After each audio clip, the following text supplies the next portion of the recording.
Pozdrav i dobro jutro. Želim ti dobrodošlicu u još jedan podcast. Podcast o svim stvarima vezanim uz fotografiju, pa tako i fotoaparate. Moje ime je Darko, a danas će biti riječi o čišćenju fotoaparata. Bilo da je riječ o onako proljetnom čišćenju ili budući da je sve ljepše vrijeme vani, možda poželiš ići van pa se aparat zaprlja, dobro je bilo počistiti ga s vremena na vrijeme. I tu onda imamo par stvari na koje je potrebno ipak obratiti pažnju kad je riječ o tome. U ovom slučaju ćemo imati par različitih fotoaparata za pokazati o čemu se radi i na koji način ih je dobro počistiti, ali kao prvo, disclaimer. Ovo je samo savjet i ne znači da će funkcionirati kod tebe. U svakom slučaju je potrebno pogledati šta ti piše u uputama za fotoaparat, leće i ostalo, što je sigurno za tvoj fotoaparat i isto tako posavjetovati se na više mjesta što je dobro, što nije. Budući da u mojem slučaju možda ovo radi, u tvojem ne mora znači da će raditi. Tako da, samo savjet, primi ga sa zadrškom, pogledaj o čemu se radi, razmisli i u tom slučaju kreni dalje sa ovim postupcima. Uglavnom, imamo kompaktni fotoaparat, znači ovo gdje leća ne ide dole, digitalni. Zatim imamo DSLR, nešto starija tehnologija, ali još uvijek je primjenjivo i radi. I isto tako mirrorless, koji ću onako pokazati na koji način također se može upotrijebiti za čišćenje, to jest očistiti ga. Budući da svaki od njih ima možda male onako specifičnosti, dobro bi bilo što se tiče toga, da tako velim, pripaziti. Osim ove stvari, bilo bi dobro pogledati i sa čim će se čistiti. Ono što bi u svakom slučaju preporučio je, kao prvo, ovakva nekakva puhalica, gdje fino, s jedne strane ulazi zrak, s druge strane ide van i puše kad je potrebno neke stvari, nečistoću otpuhati na brzinu. Tako da to se nalazi u specijaliziranim dućanima za fotoaparate, bez problema se može naći. Da li je ovako nešto, mislim da je ovo neki osnovni model, neki malo bolji model sa filtrom, da tako velim, pa s te strane je nešto i skuplje odmah. Dobro je pogledati koliko ti je cjenovni rang, koliko ti je interesantno za uložiti u to. Uvijek je bolje nešto kvalitetnije. U ovom slučaju recimo, budući da se može dogoditi ovo se miče i ako ti je negdje u torbi dolaziti prašina unutra i kad kreneš čistiti ti prašinu tu u stvari ispuhuješ van, tako da ovo je, velim, kod osnovnog modela tog možda malo nedostatak, kod ovoga nema tu jer ima čak odvojeno gdje ulazi zrak i gdje baš nije moguće da prašina samo tako uđe. Druga stvar je ova krpa koju volim onako upotrebljavati za sve i svašta, mikrofibra koju možeš u bilo kojem dućanu kupiti, nije uopće problem. Fino, mekano onako, ne upotrebljavati ono koje se već upotrebljava u kućanstvu sa različitim kemikalijama i ostalim, budući da nije nešto onako preporučljivo različite kemikalije nanositi, a isto tako može biti da ostane nečistoća nekih, tako da kupi novu, nije da je ne znam neka cijena to posebno. Također, ovakva nekakva stvar što se tiče tih krpica za optiku, i imamo odmah i neke logotipe gore što je interesantno uvijek, jer možeš ove krpice naći ili u dućanima za fotografiju, na primjer, ili isto tako u optikama, pitati samo za njih, većinom ćeš ih dobiti uz neki kupljeni proizvod bez problema, a dobro dođe, budući da je puno finija od ovakvih stvari. Tako da ovo je za neke finije još stvari za čistiti. Ovako nešto, što je četkica, kao prvo možeš drpiti ženi, to mi muški barem, možemo onako drpiti ženi i curi ili kako, oni imaju puno takvih različitih tako velim, kistova za koji mogu poslužiti i ovi mekani su naročito interesantni da se mogu upotrebljavati za sve i svašta.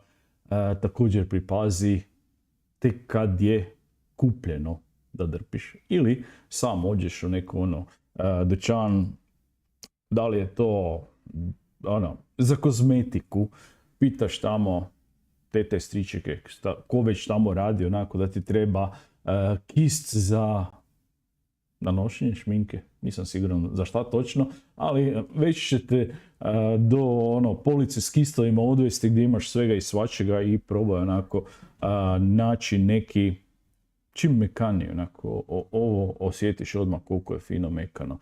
Uglavnom ne bi bilo dobro da je upotrebljavam prije za šminku, da ne bi bilo ni čistoća ovih pudera, masti, nečega, uglavnom nešto novo samo. Još jedna stvar koja je onako česta u kućanstvu, ove štapići za uha. Odnedavno se više ne smije upotrebljavati da su plastični, pa se upotrebljavaju ove ili papirnate ili drvene, ovi štapići. U svakom slučaju i dalje je kod njih riječ o ovom vlaknima koje su relativno mekana i koje su dosta čvrsto namotana, pa se mogu relativno dobro počistiti neke stvari s tim. Ono što je bilo dobro zapaziti i što mogu odmah ovako pokazati, nadam se, ok, ajde, daj, nema više mene. Se vide ovakve dlačice i taj dio je dobro primijetiti koliko tu u stvari tih dlačica ima. Znači, ovo nije nešto što ćeš upotrebljavati za neke stvarno fine stvari. Budući da bi te dlačice mogle i ostati negdje, gdje bi moglo biti problem, ili čak izgrebati neku površinu. Tako da nemoj se na ovo previše obazirati kao da je alat za čišćenje stvari koje su osjetljive. I to je bilo to što se tiče alata, da tako velim, uz jednu dodatnu stvar, a tu je ovo. Znači vrećica, zip vrećica, gdje je bilo dobro da te stvari, kad već prije upotrebe, da ih držiš unutra, znači sve što ti je potrebno za čišćenje, da manje više imaš negdje spremljeno u takvu vrećicu i sa ovim zipom, to jest kako se već zove ovaj patent nešto, da je zatvoreno. Zašto?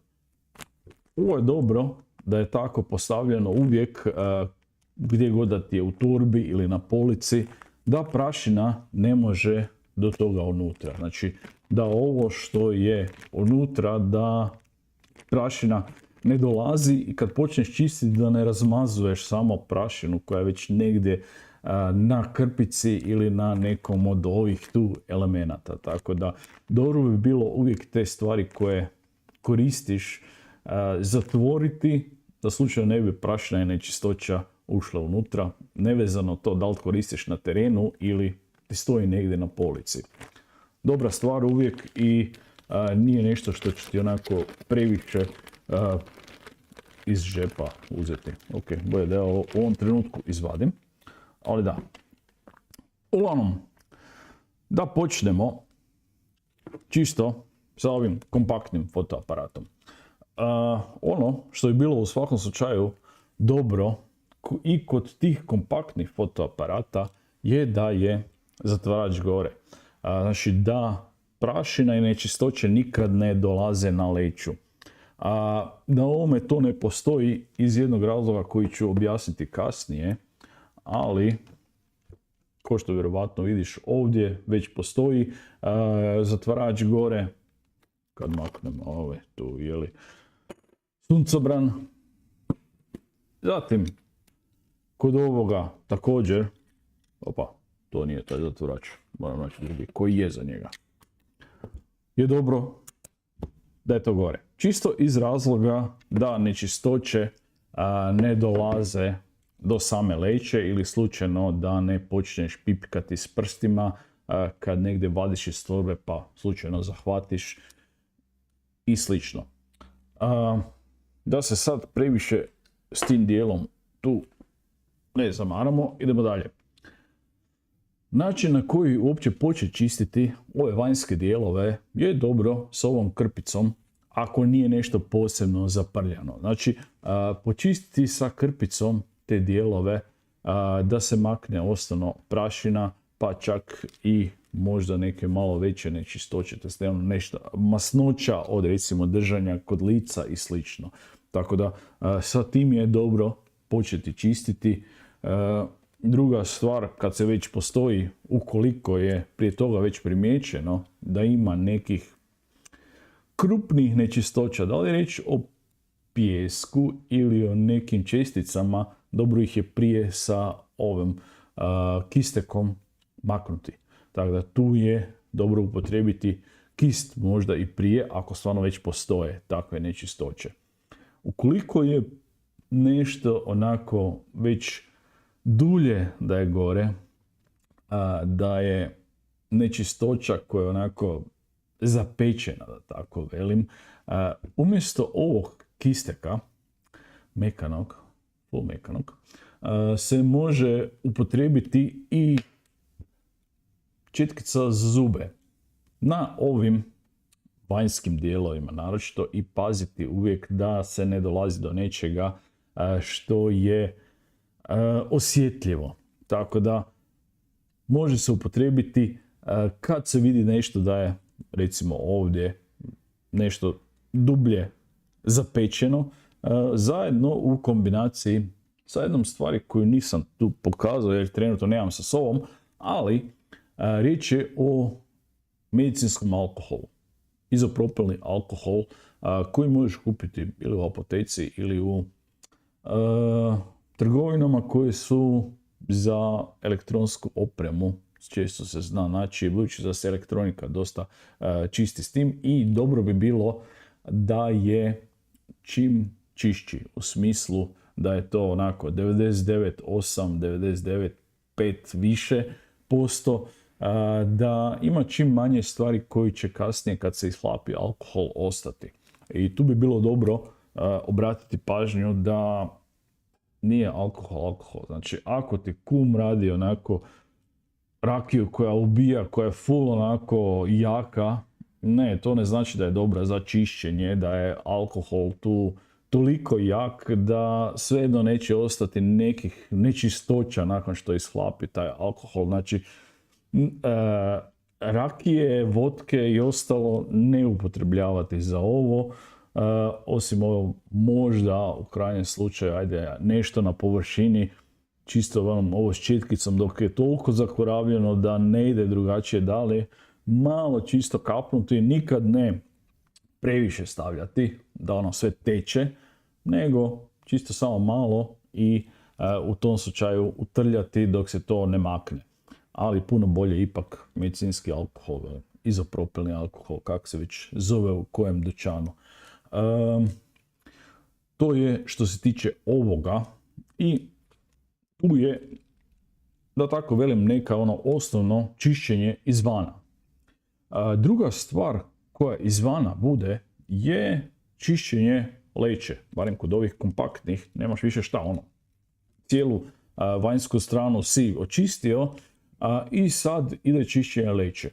nešto što može biti dobro, onako čisto privremeno, to jest dok usput nemaš ništa drugo, je čak dobra i pamučna majica za leću, to jest za površinu, iako to bolje ne koristiti ako stvarno vidiš malo da si zapackao sa prstima slično, a nemaš ništa drugo, onda to.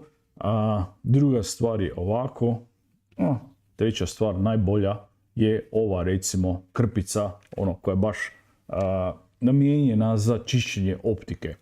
I lagano samo počistiš, ukoliko je nešto više stvari gore, to jest koje ne idu samo laganim pokretima, dobro je u tom slučaju opet malo kapnuti možda ovog medicinskog alkohola, u ovom slučaju nikako ne rakije i ostala alkoholna pića, znači medicinski alkohol, izopropilni alkohol, malo kapnuti, opet da ne teče to, nego samo da malo navlaži lagano i probati očistiti to laganim kružnim pokretima.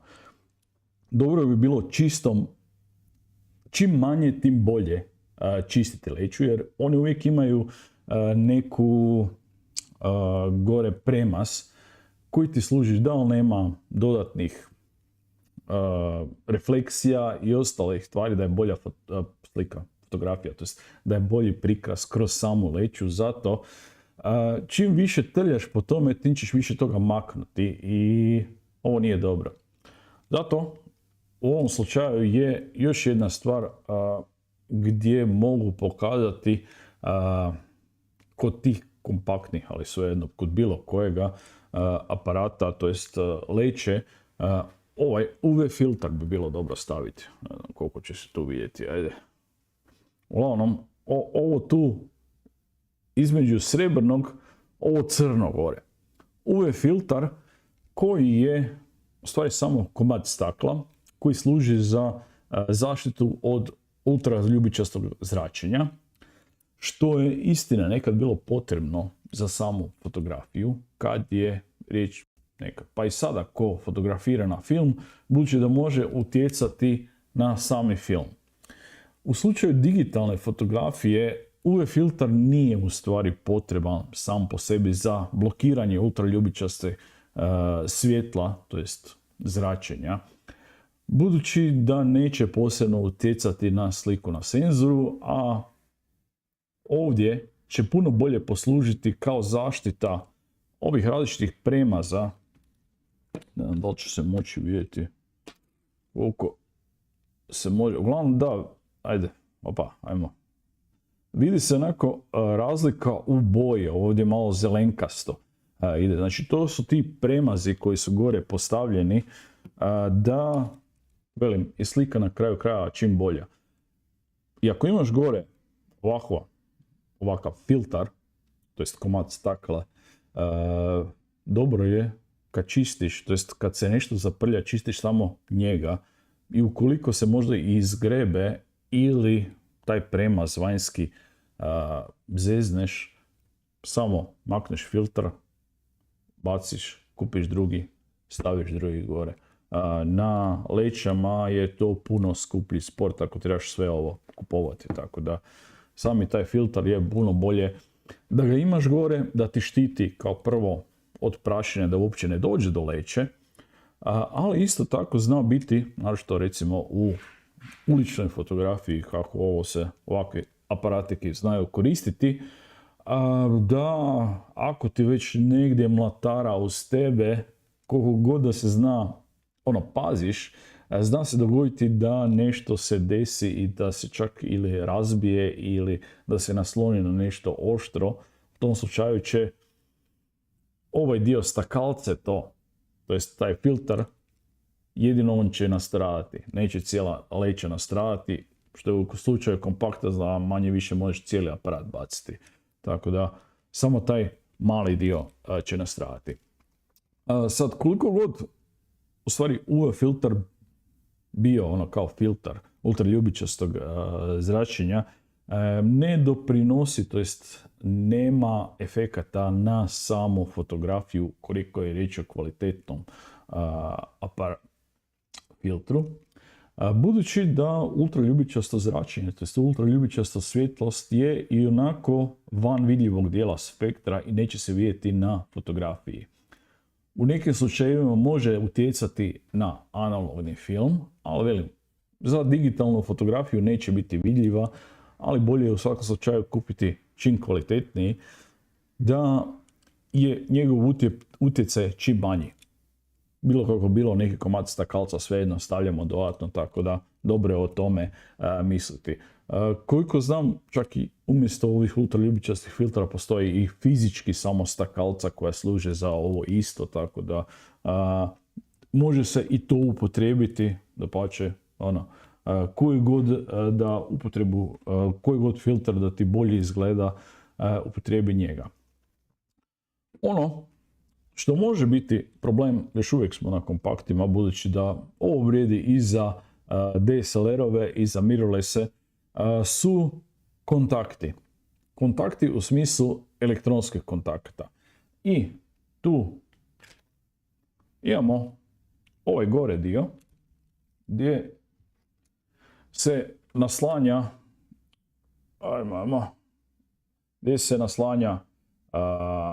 u stvari blic, tu dolaze kontakti s ove strane. Na koji način njih počistiti? Sad, ako jesi već sve što se tiče i ove stvari i krpice, pa možda čak i sa puhalicom ispuhao, što može biti, stvar je da ti kontakti se vremenom oksidiraju metal. U tom slučaju uzmemo ovu štapić za uho, dok se sjetimo o čem se radi. Štapić za uho, malo se kapne ponovo onog alkohola medicinskoga i lagano se protrlja taj kontakt. Najbolje bi bilo da je u tom trenutku, budući da nije u stvari niti je suhi ovaj štapić, je sve jedno, ali u svakom slučaju bilo bolje maknuti bateriju i skopčati u svakom slučaju uređaj i lagano protrljati taj kontakt. Vjerovatno će izgledati onako smečkasto zelenkasto ako je naslaga, to jest korozije gore. Tako da ukoliko blic ne funkcionira, vjerovatno je riječ o tome. Druga stvar što može biti je također i na ovim kontaktima, u slučaju, baterije. Znači, ovo isto, znači te metalne kontakte bi bilo dobro očistiti. Ako nešto zeza, recimo baterija, pa evo, ovdje je već to toliko otišlo da čak i na suhome ostaju određeni, da, može, naravno koliko se vidi, ne vidi se, ali postoji zelenkasti trag od toga, od te korozije koja je ostala gore na kontaktima, tako da čak i u slučaju suhoga može ostati tu sa, medicinskim alkoholom će to puno bolje ići. Tako da, to je što se tiče onoga što možemo napraviti na samome kompaktnom aparatu. Nekad se zna dogoditi slično i ukoliko je dugo ova kartica, da će se isto morati napraviti na kartici. Znači ovi metalni kontakti, da će se također možda morati malo počistiti, samo lagano kapnuti na vrh tog štapića, nikako da kapa dole, nego lagano samo da je navlaženo i počistiti to. Nigdje drugdje previše s ovim štapićom, budući da na metalnim dijelovima nije problem ako malo izgrebe. Isto tako kasnije pogledati da nije ostalo ovih vlakana malo gore. Jer toga ima koliko hoćeš, koliko god da ovako na prvu ne izgleda da ima puno, ima dosta toga. Tako da počistiti kasnije i to. I trebalo bi puno bolje raditi. Ako te zeza baterija, ne pali se aparat, može biti da je u tome problem. Također ima kontakta i unutra, ali ne bi preporučio da to ideš čistiti. Znači ako ovo na bateriji ne funkcionira i svejedno izgleda da je problem sa napajanjem, bolje odnesi u servis i gotovo. Druga stvar, sad dolazimo do nešto ovih kompliciranijih elemenata, što bi rekli DSLR-ovi. DSLR u smislu ovdje možemo maknuti i cjelokupnu leću. Znači leća se samo skida. Ono što vidimo tu je da također imamo M staklene elemente, M isto ove kontakte koji mogu u nekom trenutku također korodirati i biti problem s njima u smislu da će ti ili fokus nešto lošije raditi ili da će možda čak i uopće ne prepoznati fotoaparat cjelokupni leću, tako da u tom slučaju dobro bi bilo malo pogledati ove kontakte. S te strane, velim, čak možda još i opreznije nego sa baterijom i s ovim dijelom za blic. Na blicu također imamo i s druge strane električne elektronske kontakte koje možemo, ove pikače tu, koje možemo očistiti. Od strane samog DSLR-a, to jest da li mirrorless DSLR-a, princip je isti, imamo ovdje gore također te kontakte koji dolaze, tako da i tu se može ovo lagano počistiti, stvarno s puno opreza. Ako si nespretan kao ja, recimo, bolje to prepustiti servisu i da oni to naprave. Tako da ova stvar, malo alkohola, nikako da uopće teče negdje ili da kapa, nego samo da je navlaženo i lagano prebrisati te metalne kontakte, ništa dalje okolo nego samo te kontakte. Nakon toga, ako je koja dlačica ostala s tog štapića, ukloniti. Ono što imamo dodatno što se tiče DSLR-a, ali isto tako i mirrorlessa, pokazati kasnije, je i unutarnja strana leće. Unutarnja strana leće koja se puno manje prlja, da tako velim, gdje je u svakom slučaju čim mijenjaš leću, dobro da ta staklena strana ostane prema dole okrenuta, da nešto ne pada na nju od strane prašine. Normalno, s druge strane je stavljen zatvarač da ni tu ne pada prašina. I zatvoriti je sa onim donjim dijelom koji već u ovom trenutku nemam za tu leću, ali recimo u ovom slučaju imam za ovo drugu leću. Znači, zatvoriti je čim prije s oba dvije strane, baš radi prašine da ne bi dolazila. Što se tiče druge strane fotoaparata, također nemam zatvarača, ali bilo bi ga dobro zatvoriti. A ono što znam viđati je često da ljudi počnu, ne znam, ne mogu ja to baš svjesno onako krenuti prema gore, znači nikad ne okreći taj otvor da je prema gore, jer svašta može padati unutra od prašine, pa ako to radiš vani čak do kapljica nečega, da li kišica, to jest vlaga, da li nešto što kapa s drveća ili slično, tako da nikako ovo ne okreći prema gore da je otvor da može nešto upasti unutra, nego uvijek okrenuto prema dole.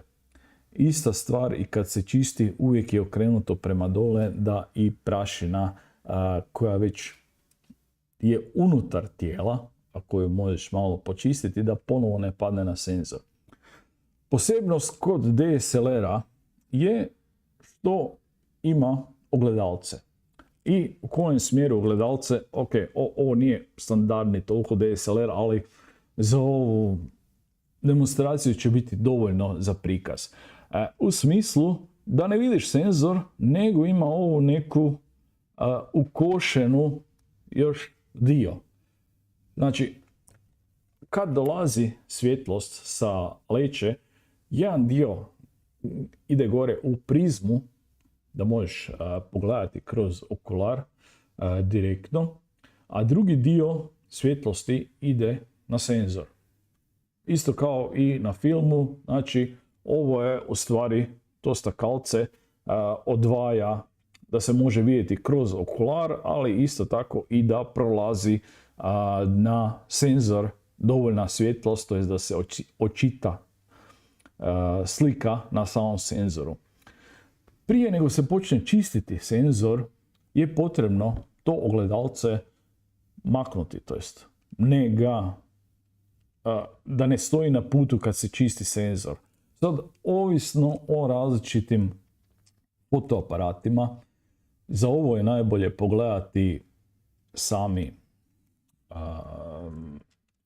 upute, manual, kako bi rekao, znači upute za upotrebu, gdje je objašnjeno na koji način se u stvari to ogledalce uklanja. Sad ja više nisam siguran, ovo stvarno već dugo nisam radio, ali mislim da se u ovom slučaju se mehanički mora kliknuti ovaj gumbek i onda će se u tom slučaju vratiti gore. Nisam siguran, ali velim, ovisi stvarno o aparatu na koji način radi i kako je postavljeno. U nekima može biti da ide i unutar samog menija, ali velim, pogledati za dalje za čišćenje samog senzora da ovo ogledalce nije postavljeno dole, jer u osnovi tada ne možeš do samog senzora. Ok, ovo je bilo sad dosta što se tiče samoga otvorenog fotoaparata, tako da moram ga čim prije zatvoriti. Koliko god da ovo više ne upotrebljavam par godina, svejedno, bolje da ne ide prašina unutra. Ko zna šta ga možeš koristiti. Da što ćeš ga koristiti. Ovo je, što sam rekao, ovo je zatvarač, to je ta plastika, koja je bilo dobro da zatvoriš i aparat čim nema leću na sebi. Samo iz razloga da ne dolazi do skupljanja prašine, to jest različite nečistoća koje su u zraku da dođu do unutrašnjosti, to jest do senzora.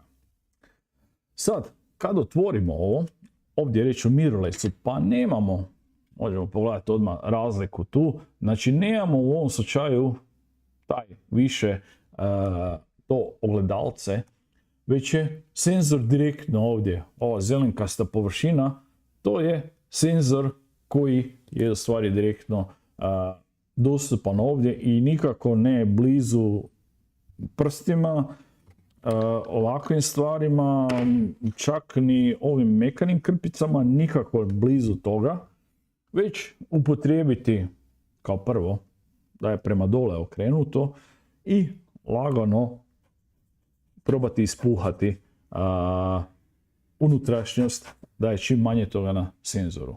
Tako da koja je vidljivi problem kad je nečistoća na senzoru. Onako na jednoličnim površinama, da li je to nebo, da li je to fotografsko platno koje je jednobojno, ćeš vidjeti onako fleke, mutne neke. I u tom slučaju je najčešće riječ o samom prašini koja je direktno na senzoru. Rijetko se ona može vidjeti baš golim okom da je gore. Tako da koliko god da ti ne vidiš, dobro je ispuhati. Opet, isključen treba biti fotoaparat u tom trenutku. I probati napraviti novu fotku. Da pogledaš da li se ponovo te nečistoće, to jest te stvari pojavljuju na samoj fotografiji. Kad je riječ o jednoličnoj pozadini, ovo se najbolje vidi. I naročito o tome kad je zatvorena blenda. Znači kad je zatvorena, kad je f8 ili tako, puno bolje će se vidjeti nego kad je na primjer f1.4, f1.8. U tom slučaju možda i nećeš toliko to primijetiti. Bolje sa zatvorenom blendom provjeriti da li ima toga ili nema.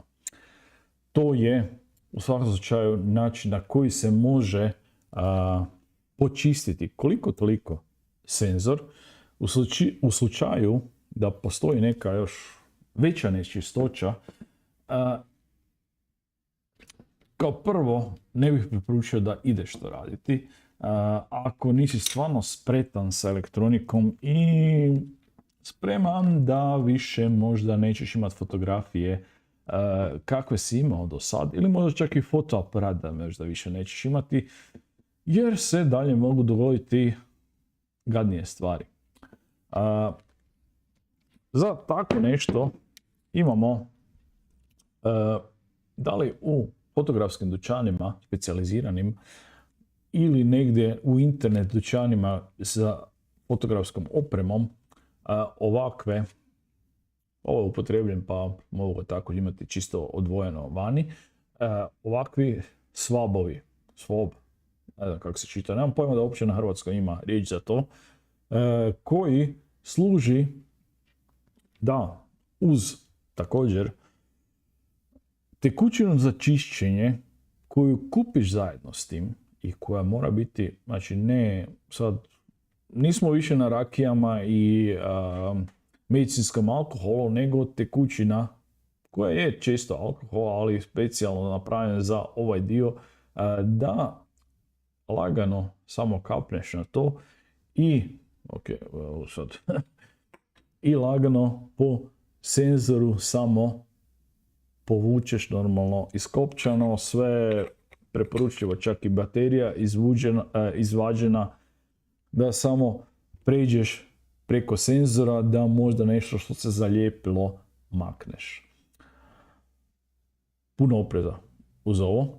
Kao prvo, ovo je izrezano obično na točno određenu veličinu. Znači, pogledaj da treba za tvoj fotoaparat, za tvoju veličinu senzora, točno kako bi ova širina pokrila to kad čistiš taj senzor.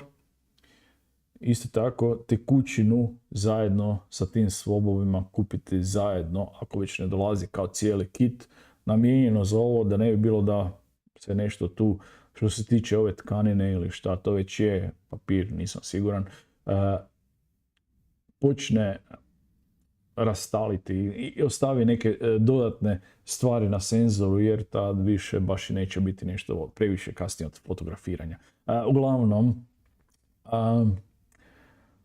ovo stvarno, ako znaš što radiš, način na koji možeš počistiti senzor, ali bih prije preporučio, prije nego s ovim se ideš zezati, svakako da nađeš servis fotoaparata koji će ti očistiti senzor. Na taj način ćeš biti siguran da nemaš opasnosti da možda ostaneš bez fotoaparata ili da ostaneš sa stalnim flekama po fotografijama ako nešto ostane gore pa se još dodatno zalijepiš, što nećeš moći maknuti ili, ne daj Bože, izgrebeš senzor.